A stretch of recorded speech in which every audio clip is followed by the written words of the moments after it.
සුබ දවසක් ඕගලන්ට. ඉතින් මේ මම අදත් ඕගලන්ට කියලා දෙන්න යන්නේ ත්‍රිකෝණමිතිය ආශ්‍රිත ගැටලු කොහොමද සුළු කරගන්න කියලා. ඉතින් මම මේක කියන්නේ තිරස්තලයේ ත්‍රිකෝණමිතික රූපයක් දුන්නාම ඒ සම්බන්ධව ගැටලුවක් දුන්නාම කොහොමද අපි ඒ ගැටලුව විසඳන්නේ කියලා. ඉතින් අපි බලමු මේ ගැටලුව විසඳන්න අපිට මේ දිගංශය කියන්නේ මොකක්ද කියලා දැනගන්න ඕනේ. ඉතින් මේ දිගංශය කියලා කියන්නේ සාමාන්‍යයෙන්ම අපි කිසියම් ස්ථානයක පිහිට දැක්වීමක්. ඉතින් මේ දිගංශය කියන එකේ විශේෂත්වය තමයි අපි දිගංශයම ඉන්නේ උතුරේ ඉඳලා දක්ෂිණාවර්තව තමයි දිගංශයම ඉන්නේ. ඒ කියලා කියන්නේ අපි කිසියම් ස්ථානයක පිහිටීම උතුරේ ඉඳලා දක්ෂිණාවර්තව හොයද්දී ඒ සෑදෙන කෝණයට තමයි අපි කියන්නේ දිගංශය කියලා. ඉතින් මේ දිගංශය අපි අනිවාර්යයෙන් ලියන්න ඕනේ ඉලක්කම් 3කින්. ඉතින් අපි බලමු උදාහරණයක් සහිතව. ඉතින් මෙතන අපිට රූප සටහනේ දීලා තියෙන රූපයක් අපෙන් අහන්නේ ඕ ඉඳලා ඒට තියෙන දිගංශය කොච්චරද කියලා. ඉතින් මම ඕගොල්ලන්ට කිව්වා මේ තියෙන උතුර ඉඳන් දක්ෂිනාවත්ව සෑදෙන කෝණය තමයි දිගංශය කියන්නේ. ඉතින් මේක දිගංශය වෙන්නේ 65යි. අනිවාර්යෙන් දිගංශය ලියන්න ඕනේ ඉලක්කම් 3කින්. ඉතින් මේක ලියලා තිනවා ඉලක්කම් 3කින්. අපි තවත් පොඩි ගානක් බලමු. මේක අහන්නේ අපේ O සිට B ට දිගන දිගංශය. ඉතින් දිගංශය කියන්නේ මේ දක්ෂිනාවර්තව තියෙන කෝණය උතුර පැත්තෙන්ද. ඉතින් ඕගොල්ලන්ට දීලා තියෙන මේ කෝණය ඕගොල්ලන්ට ඕන වෙන මේ කෝණය. ඉතින් ඕගොල්ලෝ දන්නවා ලක්ෂයක් වටා තියෙන කෝණවල එකතුව තමයි 360යි වෙන්නේ. ඉතින් 360න් මේ 70ක් මෙතන අඩු කරාම වෙන කෝණය තමයි 260යි. ඉතින් ඒ 260 තමයි O ඉඳන් P ට තියෙන දිගංශය වෙන්නේ. මෙතන ඉලක්කම් 3න් තියෙනවා. ඉතින් ආපහු බිංදු දාන්න දෙන්න ඉලක්කම් 3කින් තමයි මේක තියෙන්නේ. ඉතින් අපි බලමු මේ වගේ ගානක් දුන්නාම කොහොමද අපි රූප සටහනක් ඇඳගන්නේ කියලා. මේක දීලා තියෙනවා ඕනෑම ස්ථානයක සිට B ස්ථානයට දිගංශය අංශක 180කි. 120කි. O සිට B ට තියෙන දුර තමයි මීටර 10ක් කියලා කියන්නේ. ඉතින් අපි මුලින්ම බලමු. මුලින්ම කරගන්න ඕනේ ඒ ඕනෑම ස්ථානය අපි ලකුණු කරගන්න ඕන. ඉතින් අපි දන්නවා ඕනෑම ස්ථානය මේක කියලා දන්නවා. ඉතින් එතන ඉඳන් අපි උතුරට ඇඳ ගන්නවා අපි උතුර කොහෙද කියලා. ඉතින් ඊ ගානේ කියලා තියෙනවා B ස්ථානයේ දිගංශය වෙන්නේ අංශක 120යි කියලා. ඉතින් O පිහිටීමේ ඉඳලා අපි දක්ෂිනාවර්තව අංශක 120ක් අඳිනවා.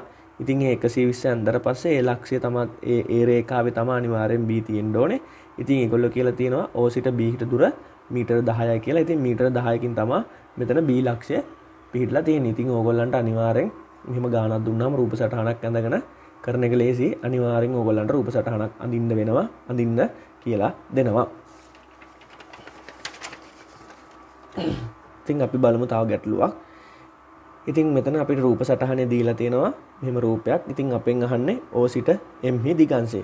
ඉතින් O සිට M හි දිගංශය හොයන්න කියන්නේ එතකොට ඔයගොල්ලෝ කරන්න ඕනේ මෙතන අනිවාර්යෙන් දක්ෂිනාවර්තව කෝණය නහන්නේ. ඉතින් අපිට දීලා තියෙන්නේ මෙතන 50යි කියලා තමයි කෝණය දීලා තියෙන්නේ. මෙතන තියෙන සරල රේඛාවක් ඒ කියන්නේ උතුරේ ඉඳන් දකුණට තියෙන සරල රේඛාවක්. ඒ සරල රේඛාවෙන් M ට හැදෙන කෝණය තමයි අංශක 50ක් කියලා කියන්නේ. ඉතින් ඕගොල්ලෝ දන්නවා සරල රේඛාවක් මත තියෙන බද්ධ කෝණවල සම්පූර්ණ එකතුව අංශක 180යි කියලා. ඒ කියන්නේ මේ සම්පූර්ණ කෝණය අංශක 180ක් වෙනවා. අංශක 180ෙන් මේ 50ක් ගියාම මෙතන කෝණය එනවා අංශක 130යි කියලා. ඉතින් O හින්දා B ට තියෙන දිගංශය තමයි අංශක 130 වෙන්නේ. ඉතින් අපි බලමු ටිකක් ලොකු ගාණක් ආපුවාම කොහොමද මේක සුළු කරගන්නේ කියලා. ඉතින් මේ බලන්න මේ ගාණ දීලා තියෙනවා තිරස් පොළවේ ඕනම් ලක්ෂයක සිට බැලූ විට අඹ ගසක් පෙනුනේ අංශක 60ක දිගංශයකිනි. ඔහු තවත් මීටර 20ක් නැගෙනහිරට ගමන් කර ඒ නැමැති ලක්ෂයට පැමිණ බැලූ විට අඹ ගස පෙනුනේ අංශක 330ක දිගංශයකිනි. ඉතින් රූප සටහනක් ඇඳලා අපෙන් අහනවා ඕ ඉඳලා අඹ ගහට තියෙන දුර. ඉතින් මම ඕගොල්ලන්ට කියලා දෙන්නම් කොහොමද අපි රූප සටහන අඳින්නේ කියලා. ඉතින් මුලින්ම මොකද්ද කියන්නේ ඒගොල්ලෝ අපිට පොළවේ තියෙනවා O කියන ලක්ෂයක්. ඉතින් අපි O කියන ලක්ෂය දා ගන්න ඕන. ඊට පස්සේ කියනවා තිරස් පොළවේ ඕනම් ලක්ෂයක සිට බැලුව විට අඹ ගසක් පෙනුනේ අංශක 60ක දිගංශයෙන්. ඉතින් O ලක්ෂයේ ඉඳලා අපි කොහෙද අපේ උතුර කියලා නම් කරගන්න ඕන. හරිද? ඉතින් O ලක්ෂයේ ඉඳලා අංශක 60ක දිගංශයකින් තමයි අඹ ගහක් ඒකට පෙන්නලා තියෙන්නේ. ඉතින් අඹ ගහ මං M කියලා දා ගන්නවා. අංශක 60කේ දිගංශයකින් තමයි එයාට අඹ ගහ පෙන්නලා තියෙන්නේ. ඊට පස්සේ එයා කියනවා ඔහු තවත් මීටර් 20ක් නැගෙනහිරට ගමන් කර ඒ නැමැති ලක්ෂයට එනවා කියලා. ඒ කියන්නේ මෙතන ඉඳලා එයා ආයේ නැගෙනහිර පැත්තට යනවලු මීටර් 20ක්. ඉතින් මීටර් 20ක් ගිහිල්ලා එයා ඒ නැමැති ස්ථානයක නවතිනවා. මේ දුර තමයි මීටර් 20යි.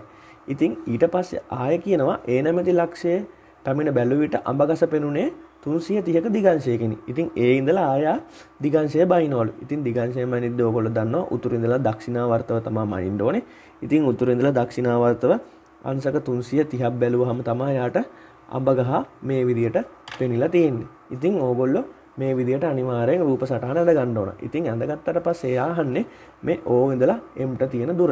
ඉතින් O ඉඳලා Mට තියෙන දුර අපි ගන්න නම් මේ ජ්‍යාමිතිකව අපි මේකේ තියෙන කෝණ ටික දා ගන්න ඕන. ඉතින් ඕගොල්ලෝ දන්නවා මෙතන අංශක 90යි මෙතන 30යි කියන්නේ මෙතන 60යි කියන්නේ අනිවාර්යෙන් මෙතන කෝණේ අංශක 30ක් වෙන්න ඕන. ඉතින් මේ පැත්ත බැලුවාම ඕගොල්ලන්ට පේනවා මෙතන 330ක් තියෙනවා. ඕගොල්ලෝ දන්නවා ලක්ෂයක් වටා තියෙන කෝණ වල එකතුව 360යි. ඒ කියන්නේ 360න් 330ක් ගියහම මෙතන කෝණේ නවා 30යි කියලා. ඉතින් ඕගොල්ලෝ මෙතන කෝණේ 30යි කියලා දන්නවා කියන්නේ මේ මෙතන ඇතුළේ තියෙන කෝණේ දන්නවා. මොකද මෙතන 90යි. ඒ කියන්නේ මෙතන 90න් 30ක් අඩු කරාම මේ ඇතුළේ කෝණේ නවා අංශක 60ක් කියලා. ඉතින් ඔයගොල්ලෝ මේ කෝණේ දන්නවා අංශක 60ක් කියලා. මේ කෝණේ දන්නවා අංශක 30ක් කියලා. ඉතින් එතකොට ඔයාලට පුළුවන් මෙතන කෝණේ හොයාගන්න. මොකද මේ ත්‍රිකෝණයක් දුන්නාම අභ්‍යන්තර කෝණ වල එකතු වෙන්නේ අංශක 180යි. ඉතින් මෙතන 30යි මෙතන 60යි කියන්නේ 90යි. 180න් 90ක් ගියාම මෙතන 90යි. ඉතින් දැන් ඕගොල්ලන්ට ලේසියෙන්ම මේක පැහැදිලි වෙනවා. මෙතන එන්නේ ඍජු කෝණේ ත්‍රිකෝණයක්. ඒ කියන්නේ ඕගොල්ලන්ට අනිවාර්යෙන් ගානක් දෙද්දී දුවේ පුතේ දෙන්නේ මේ ඍජු කෝණේ ත්‍රිකෝණයක් එක්ක තමයි ගාන දෙන්නේ. ඉතින් ඔයාලට මේ ඍජු කෝණේ මේක ත්‍රිජු කෝණේ ත්‍රිකෝණයක් කියලා ඔප්පු කරගන්න අනිවාර්යෙන් මේ ඇතුළ කෝණ සුළු කිරීම දැනගන්න ඕන. ඉතින් මෙතන ඍජු කෝණේ ත්‍රිකෝණයක් කියන්නේ ඕගොල්ලන්ට ලේසියෙන් මේ ගාන සුළු කරගන්න පුළුවන්. ඉතින් අපෙන් අහන්නේ මේ OM දුරනේ. ඉතින් මම මේ කෝණේ උපයෝගී කරගෙන මේ OM දුර හොයාගන්නවා. ඒ කියන්නේ මෙතන 60යි කෝණේ. මේක මේ කෝණයට සාපේක්ෂව මෙතන වෙන්නේ සම්මුඛ පාදේ. ඕගොල්ලෝ දන්නවා දිගම පාදේ තමයි කර්ණය වෙන්නේ. මේක තමයි බද්ධ පාදේ වෙන්නේ. ඉතින් මට ඕනේ මේ සම්මුඛ පාදේ කියන එකනේ. ඉතින් අපි බලමු සම්මුඛ පාදයේ කර්ණය සම්බන්ධ වෙන්නේ මොකේද? සයින් වල. ඒ කියන්නේ සයින් 60 සමාන වෙනවා සම්මුඛ පාදේ බෙදීම කර්ණය. සම්මුඛ පාදේ බෙදීම කර්ණය. ඉතින් ඕගොල්ලෝ බලන්න මෙතන sin 60 සමාන වෙනවා සම්මුඛ පාදේ බෙදීම කර්ණයට. ඉතින් සම්මුඛ පාදේ තමයි OM කියලා කියන්නේ. OM බෙදීම 20 20 කියන්නේ කර්ණය. ඉතින් OM බෙදීම 20 ඕගොල්ලන්ට වගුවෙන් ගන්න පුළුවන්. sin 60 කියන්නේ 0.86යි කියන එක. එතකොට අපිට හොයාගන්න ඕනේ OM කියන එක. ඉතින් OM ගේ වැලියු එක ඕගොල්ලන්ට ගන්න පුළුවන් 0.8666 ගුණ කරන්න ඕන 20න්. ඉතින් 20න් ගුණ කරාම ඔයාට එනවා O පොයින්ට් එකේ ඉඳලා අඹ ගහට තියෙන දුර මීටර 17.32යි කියලා. ඉතින් අපි යන් තවත් ගානකට මේ වගේ. දීලා තියෙනවා ඒ නම් වරායකින් ගමන් අරඹන් කර නැවක් අංශක 40ක දිගංශයක් ඔස්සේ කිලෝමීටර් 8ක් ගෙවා ගොස් B වරායට පැමිණ ඇත. එතෙන් සිට ගමන් අරඹා අංශක 130ක දිගංශයකින් යාත්‍රා කොට C වරායට ඇවිල්ලා තියෙනවා. ඉතින් ඒගොල්ලෝ දීලා තියෙනවා ACB අංශක 30යි කියලා. ඉතින් රූප සටහනක් අපිට අඳින්නලු. ඉතින් අපි බලමු රූප සටහනක් කොහොමද අඳින්නේ කියලා. ඉතින් ඒගොල්ලෝ කියලා තියෙනවා එනම් වරායකින් ගමන් ආරම්භ කළ නැවක්. ඒ කියන්නේ අපි A පොයින්ට් එක ලකුණු කරගන්න ඕන මුලින්ම. ඉතින් මම මේ විදිහට අඳිනවා A පොයින්ට් එක. A පොයින්ට් එක ඇඳලා ඕගොල්ලෝ උතුර කොහෙද කියලා දාගන්න ඕන. ඉතින් එයා කියනවා එනම් ස්ථානයක සිට ගමන් නරඹන්නේ අංශක 40ක දිගංශයකින්. ඉතින් ඔයගොල්ලෝ දන්නවා දිගංශය ලකුණු කරන්නේ දක්ෂිනාවර්තව. ඉතින් අංශක 40ක දිගංශයකින් ගමන් කරලා එයා B පොයින්ට් එකට B කියන ස්ථානයකට එනවලු. A B අතර දුර දීලා තියෙනවා අපිට කිලෝමීටර් 8යි කියලා. හරිනේ. ඊට පස්සේ ආයේ කියනවා මේ B කියන තැන ඉඳලා, ඒ කියන්නේ මේ B කියන තැන ඉඳලා ආයේ අංශක 130ක් අංශක 130ක දිගංශයකින් ආය අංශක 130ක දිගංශයකින් එනවලු C කියන වරායකට. හරිනේ. ඉතින් ආය අංශක 30කින් එයා එනවලු C කියන වරායකට. ඉතින් මෙතන අංශක 30ක දිගංශය මම ලකුණු කරගන්නවා. හරිනේ. ඊට පස්සේ ඔයගොල්ලෝ බලන්න දැන් මේගොල්ලෝ අපෙන් අහන්නේ එයා දීලා තියෙනවා ACB කෝණ. ඒ කියන්නේ ACB කෝණ මෙතන දීලා තියෙනවා අංශක 30යි කියලා. හරිද? ඉතින් ඒගොල්ලෝ මෙතන දීලා තියෙනවා මේ BB මෙතන දීලා තියෙනවා ACB කෝණය අංශක 30ක් කියලා. ඉතින් ඕගොල්ලෝ හොඳට බලන්න මෙතන ජ්‍යාමිතික සම්බන්ධකම් ගොඩ නැගෙනවද කියලා. මම ඕගොල්ලන්ට ටික වෙලාවක් දෙන්නම් බලන්න මේක තේරුම් ගන්න පුළුවන්ද කියලා. අනිවාර්යෙන් ඒගොල්ලෝ මේ ත්‍රිකෝණ දෙන්නේ ඍජු කෝණීය ත්‍රිකෝණයක් වෙන විදිහට. ඉතින් අපි මේක ඍජු කෝණීය ත්‍රිකෝණයක් කියලා අපි දන්න ජ්‍යාමිතිය උපයෝගී කරගෙන සුළු කරලා බලන්න ඕන. ඉතින් සුළු කරාට පස්සේ මේක අංශක 100 ඒ කියන්නේ අංශක මෙතන 90ක් එනවා කියන්නේ මේක අනිවාර්ය ඍජු කෝණීය ත්‍රිකෝණයක්නේ. ඉතින් ඕගොල්ලන්ට ඊට පස්සේ ත්‍රිකෝණමිතිය භාවිතා කරලා මේක ලේසියෙන්ම සුළු කරගන්න පුළුවන්. හරිනේ. ඉතින් ඕගොල්ලෝ බලන්න මේක පුළුවන්ද කියලා.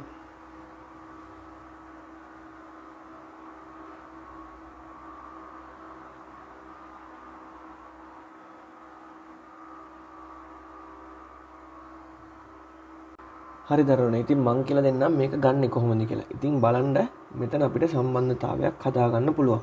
මෙතන කෝණ දෙක එකතු වෙන්නේ අංශක 180යි. ඉතින් මෙතන කෝණේ අංශක 40යි කියන්නේ මෙතන කෝණේ අනිවාර්යෙන් අංශක 130 140ක් වෙන්න ඕන. ඉතින් මේ 140යි මේ 130යි මෙතන කෝණ එකතු වුනහම තමයි අංශක 360ක් වෙන්නේ. ඉතින් මෙතන කෝණ 130යි මෙතන කෝණ 140යි කියන්නේ කෝණ දෙක එකතුව 270යි. එතකොට 360න් 270ක් අඩු කරාම මෙතන කෝණේ අංශක 90යි කියලා. ඉතින් දැන් ඕගොල්ලන්ට පේනවා මෙතන කෝණේ අංශක 90යි කියලා. ඉතින් මේක ඍජු කෝණීය ත්‍රිකෝණයක් වුණා කියන්නේ අපිට ත්‍රිකෝණමිතිය භාවිතා කරලා මේක සුළු කරගන්න පුළුවන්.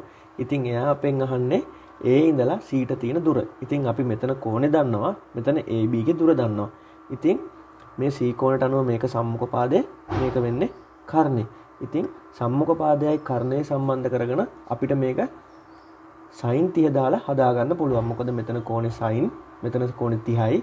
ඉතින් මේක දන්නවා සම්මුඛ පාදය 8යි. අපිට ඕනේ කර්ණය.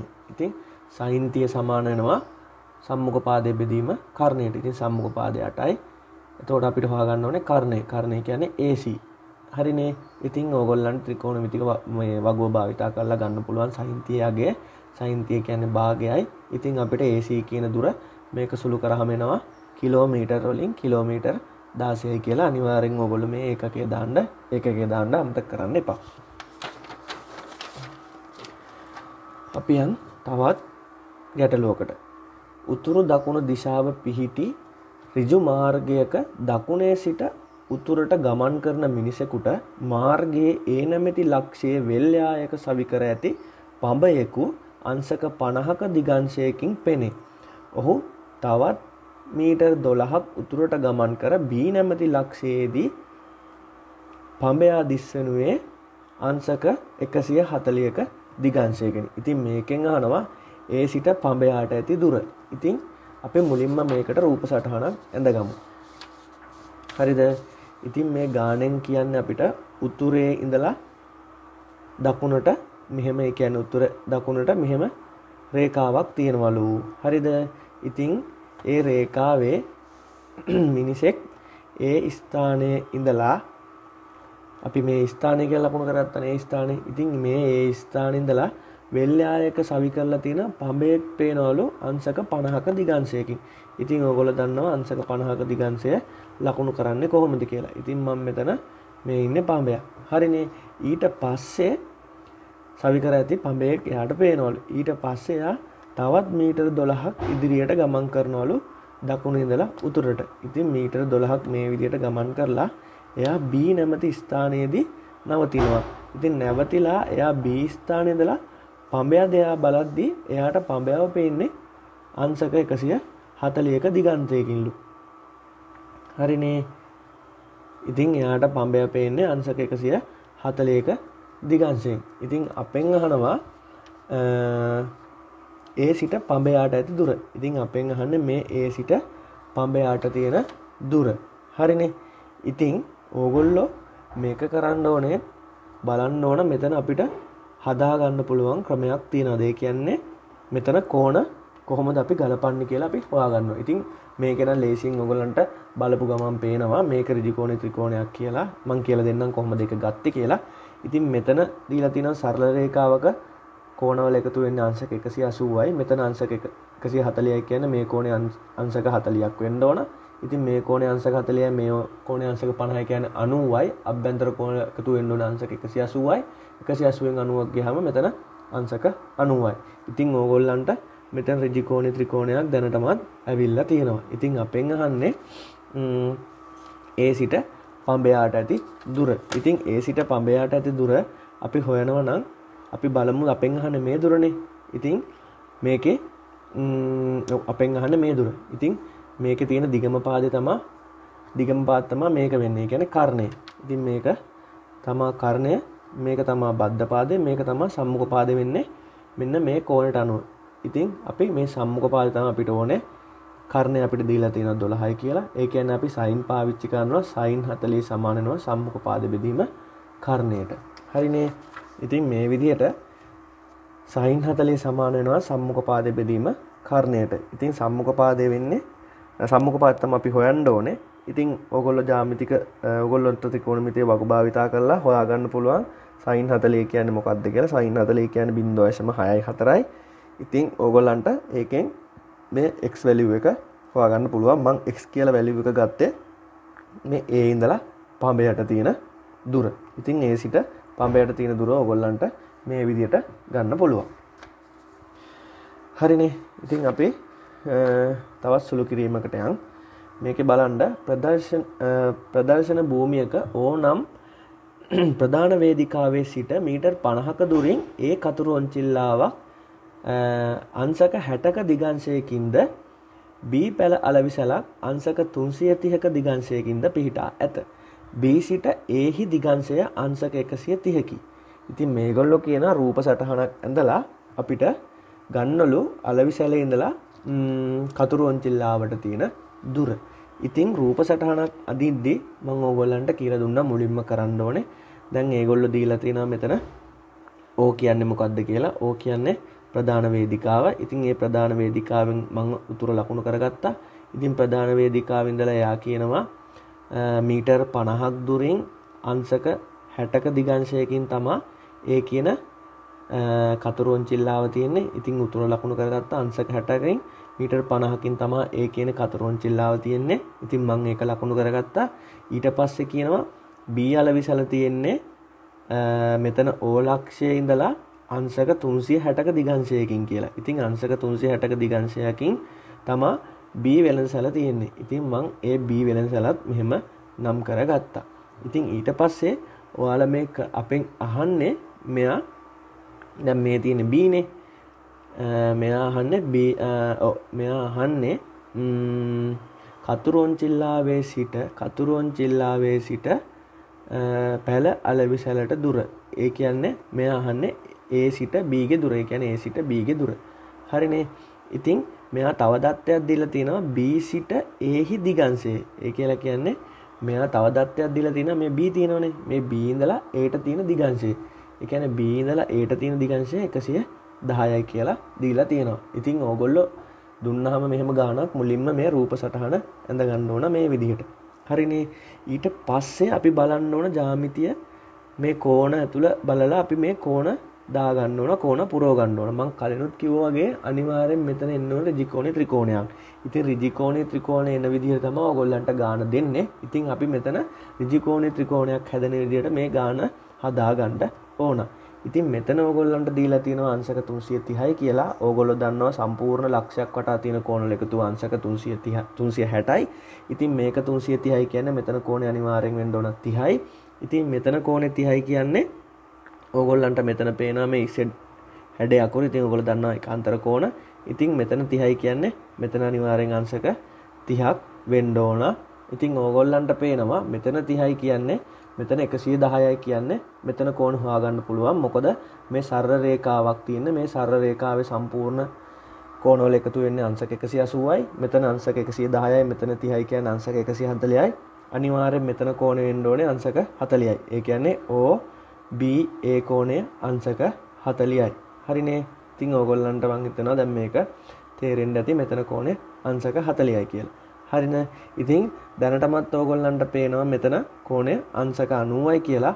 ඕගොල්ලෝ දන්නවා මෙතන කෝණය අංශක 40යි කියලා. ඉතින් ඕගොල්ලන්ගෙන් අහන්නේ B ඉඳලා Aට තියෙන දුර.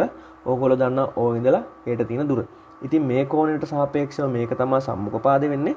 මේක තමයි කර්ණය වෙන්නේ. ඒ කියන්නේ මේ කෝණය දන්නවා කියන්නේ මේ කෝණයට සාපේක්ෂව තියෙන සම්මුඛයි මේ කර්ණයයි. ඒ කියන්නේ මේ කෝණයට සාපේක්ෂව සම්මුඛ පාද බෙදීම කර්ණය අපිට ගන්න පුළුවන් මේ විදිහට. ඒ කියන්නේ sin 40 සමාන වෙනවා සම්මුඛ පාද බෙදීම කර්ණයට. ඉතින් sin 40 ඔයගොල්ලන්ට ගන්න පුළුවන් උත්තරේ වගුවෙන් ගත්තාම 0.6428ක් කියලා එනවා. සම්මුඛ පාද මෙතන දීලා තියෙනවා මීටර් 50යි කියලා. ඉතින් අපි AB දුර තමයි හොයාගන්න ඕනේ. A කියන්නේ කතුරුවෙන්චිල්ලාව, B කියලා කියන්නේ පැලතවන. ඉතින් AB කියලා මම දාගත්තා කතුරුවෙන්චිල්ලාවේ සිටන් පැලතවනට යන දුර 50 බෙදීම 0.64228. ඉතින් ඕගොල්ලන්ට උත්තරේ එනවා 77.78යි කියලා. ඉතින් ඕගොල්ලන්ට මේ වගේ ඒවා තමයි ඕගොල්ලන්ගේ අපස සාමාන්‍ය පෙළ විභාගයේදී බලාපොරොත්තු වෙන්න පුළුවන් විදිහේ ගණන්. හරිනේ අපි තව ගණනක් බලමු. තිරස් බීමක දල සටහන් රූපයක් පහත දැක්වෙනවා. හරිනේ. ඉතින් A ස්ථානයේ සිට T ගසේ දිගංශය දීලා තියෙනවා අංශක 110ක් කියලා. A සිට අංශක 60ක දිගංශයකින් හා මීටර 100ක දුරෙන් B ස්ථානය පිහිටලා තියෙනවා. තවද B සිට T ගේ දිගංශය අංශක 200ක් කියලා දීලා තියෙනවා. හරිනේ. ඉතින් බලන්න ඕගොල්ලෝ මේ රූප සටහන ඕගොල්ලෝ ඇඳ ගන්න ඕන මේ විදිහට. ඉතින් බලන්න එයා කියනවා තිරස් බිමක් තියනවලු. එතකොට මෙයාලා මේ ඒ කියන්නේ අපිට මේ රූප සටහන නම් මේ ගාන අපිට දීලා තියෙනවා. එතකොට කිසි ප්‍රශ්නයක් වෙන්නේ අපිට තියෙන මේකේ දත්ත ටික දාගන්න විතරයි. එයාලා අපෙන් අහන්නේ BAT කෝණය. ඒ කියන්නේ BAT කෝණය හා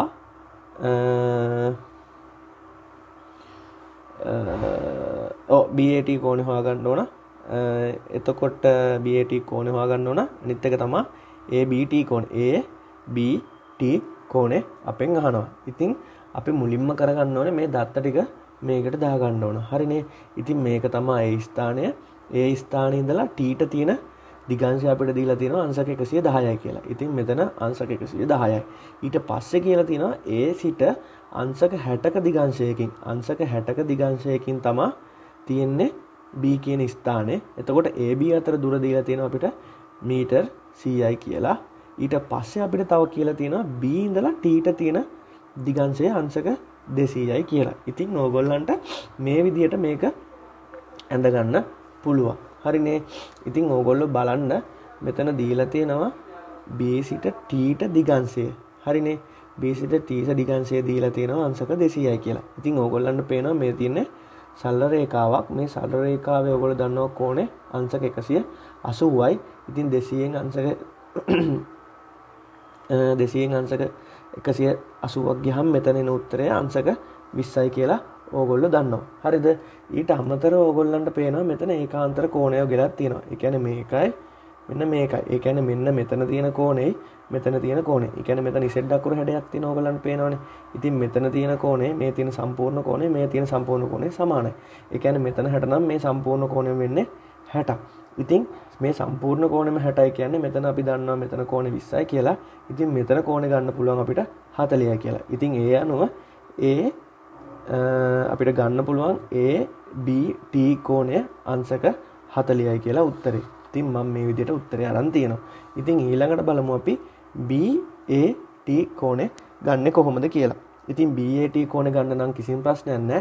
ඉතින් ඕගොල්ලන්ට දත්තෙන්ම දීලා තියෙන මේ සම්පූර්ණ කෝණ 110යි මේ චූටි කෝණය අංශක 60යි කියලා. ඉතින් ඔයාලට හොයාගන්න පුළුවන් මෙතන BAT කෝණය හොයාගන්න පුළුවන්. ඒ කියන්නේ 110න් 60ක් අඩු කරගහම ඔයාලට එනවා BAT කෝණය.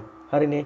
ඉතින් ඊට අමතරව අපෙන් අහනවා B සිට T ට තියෙන දුර. ඒ කියන්නේ B සිට T ට තියෙන දුර. ඉතින් අපි දන්නවා මෙතන කෝණය දැනටමත් 40යි කියලා. මෙතන කෝණය අපි දැනටමත් දන්නවා 50යි කියලා. ඉතින් 50යි 40යි කියන්නේ මෙතන කෝණය අනිවාර්යෙන් අංශක 90ක් වෙන්න ඕන. ඉතින් මෙතන ඇවිල්ලා තියෙන්නේ ඍජු කෝණීය ත්‍රිකෝණයක්. ඉතින් ඍජු කෝණීය ත්‍රිකෝණයක් තියෙන ඉඳ අපිට කිසි ප්‍රශ්නයක් නැහැ. ත්‍රිකෝණමිතිය භාවිතා කරලා අපිට මේකේ පහද හොයාගන්න පුළුවන්. හරිනේ. ඉතින් මම මේකට භාවිතා කරන්නේ අපෙන් අහන්නේ B සිට T ටනේ. ඉතින් B සිට T ට භාවිතා කරන හින්දා මම මෙතන කෝණය අරගෙන මේක සම්මුඛ පාදේ කරගෙන මේක කර්ණය කරගෙන අපි මං හොයනවා මේ සම්මුඛ පාදේ තියෙන දුර. ඒ කියන්නේ B සිට T ට තියෙන දුර හොයාගන්නවා මම. ඒ කියන්නේ ඕගොල්ලන්ට මේක භාවිතා කරාම භාවිතා කරන්න පුළුවන් sin නේ. ඒ කියන්නේ sin 50 සමාන වෙනවා සම්මුඛ පාදේ බෙදීම බද්ධ පාදේ. සම්මුඛ පාද තමයි BT කියන දුර. ඉතින් අපිට කර්ණය දීලා තියෙනවා. ඉතින් අපිට BT දුර මේ විදිහට සුරු කරලා ගන්න පුළුවන්. BT යගේ තමයි අපි හොයන්න ඕනේ. ඉතින් මේක තමයි කර්ණය වෙන්නේ. මේක sin 50 වගුවෙන් ගත්තාම එන උත්තරේ. ඉතින් BT ට අපි උත්තර එනවා 76.6යි කියලා. හරිනේ. ඉතින් ඊට අමතරව මේ ගාන හොඳට බලා ගන්න, මේ ගාන කියවන්න, මේ ගාන කියවලා ඕගොල්ලන්ට මං බලනවා ඕගොල්ලෝ මං හිතන් ඉන්නවා මේ දැන් හොඳටම පුළුවන් කියලා මේ ත්‍රිකෝණමිතිය මේ සම්බන්ධව ගණන් ආවත් දිගංශය සම්බන්ධව.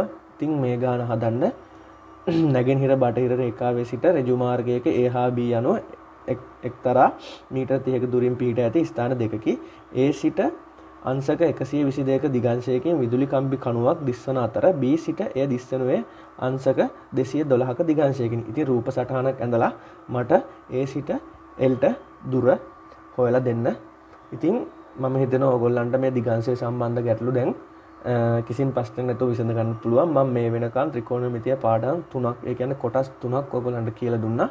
ඉතින් මේ වගේ වීඩියෝ එකකින් ආයෙ හම්බෙන්න බලාපොරොත්තු වෙමු. මම අද සමු ගන්නවා. ඔබට ස්තුතියි.